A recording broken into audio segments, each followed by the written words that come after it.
আমি খেয়াল করলাম এই আমার নবজাতক শিশু মাত্র পৃথিবীর জমিনে আগমন করেছে, ঠোঁট নড়ছে। আমি খেয়াল করে দেখলাম আমার এই সন্তান আল্লাহ আল্লাহ আল্লাহ এই শব্দ উচ্চারণ করতে করতে পৃথিবীর জমিনে আগমন করেছে। আমার গোসে পাক শাহেনশাহে বাগদাদ যখন পৃথিবীর জমিনে আগমন করছে, আম্মি জান বাহাজাতুল আসরার নামক কিতাব, করাইদুল জাবাহির আরবি এই কিতাব, সিরাতুস সাকালাইন, তাফরিহুল খাতির এই কিতাবের মধ্যে ঘটনাগুলো উল্লেখ করছে, বর্ণনা আসছে।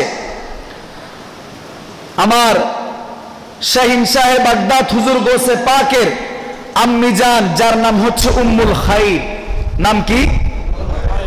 আম্মি জানের নাম কি? উম্মুল খাইর। উনি বললেন, যখন আমার সন্তান গর্ভের মধ্যে ছিল তখন আমি যখন হাসি দিতাম, কি দিতাম? হাসি। আমরা দিনা হাসি, হাসি যিনি দে তিনি কি পড়ে? আলহামদুলিল্লাহ। তিনি কি পড়ে? আলহামদুলিল্লাহ পড়ে। আর যিনি কোন মুসলমান যদি শুনে কি বলতে হয়? ইয়ারহামু কাল্লাহ, ইয়ারহামু। হাসি দাতা যদি পুরুষ হয়, হাসি দাতা যদি পুরুষ হয় তাহলে হবে ইয়ারহামু কাল্লাহ। যদি মহিলা হয়, আপনার আম্মা জান আমার আম্মা জান হাসি দিয়েছে, বোন হাসি দিয়েছে, স্ত্রী হাসি দিয়েছে ঘরের মধ্যে, সে বলেছে আলহামদুলিল্লাহ, আমি আপনি যদি শুনি ইয়ারহামু কাল্লাহ নয়, ইয়ারহামু কিল্লা বলতে হবে। কারণ কাফ এটা জমির, আরবি গ্রামার অনুযায়ী পুরুষের জন্য হয় কাল্লাহ, মহিলার জন্য জমিরের মধ্যে হবে জের, কিল্লা।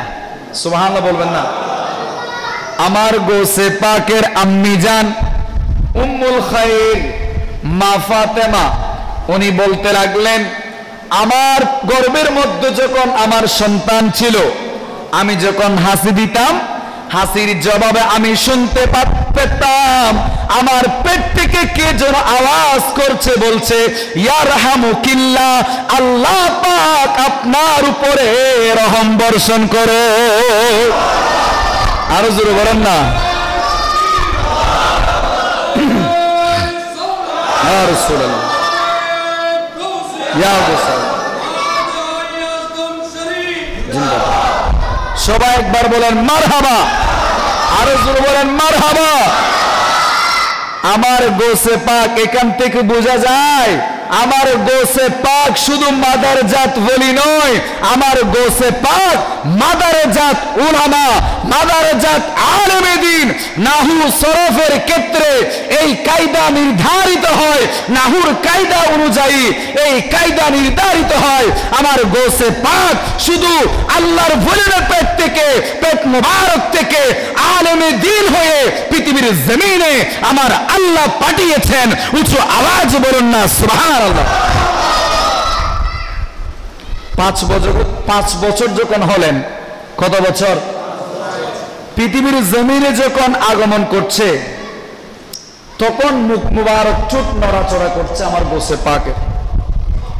আম্মি জান বর্ণনা করতে লাগলেন, আমি খেয়াল করলাম এই আমার নবজাতক শিশু মাত্র পৃথিবীর জমিনে আগমন করেছে, ঠোঁট নড়ছে। আমি খেয়াল করে দেখলাম আমার এই সন্তান আল্লাহ আল্লাহ আল্লাহ এই শব্দ উচ্চারণ করতে করতে পৃথিবীর জমিনে আগমন করেছে। আমার গোসে পাক যেদিন পৃথিবীর জমিনে আগমন করেছে, জিলান শরীফের মধ্যে 1100 সন্তান জন্ম লাভ করেছে। কয় শত? কেউ মহিলা নয়, সবাই পুরুষ। কি আমার রাসূল যখন পৃথিবীর জমিনে আগমন করেছে, পৃথিবীর জমিনে ওই দিন যত সন্তান লাভ করেছিল সবাই পুরুষ ছেলে সন্তান পৃথিবীর জমিনে জন্ম লাভ করেছিল। আমার গোসে পাক পৃথিবীর জমিনে যেই দিন আগমন করেছে 470 হিজরির মধ্যে সুবহে সাদিকের সময় সোমবার শরীফের মধ্যে জিলানের মধ্যে 1100 সন্তান জন্ম লাভ করেছে। সবাইকে আমার আল্লাহ পুরুষ বানিয়ে পাঠিয়েছে। শুধু তাই নয়, সবাইকে আমার আল্লাহ আল্লাহর ওলি বানিয়ে দিয়েছে। উচ্চ আওয়াজ বলেন না সুবহানাল্লাহ।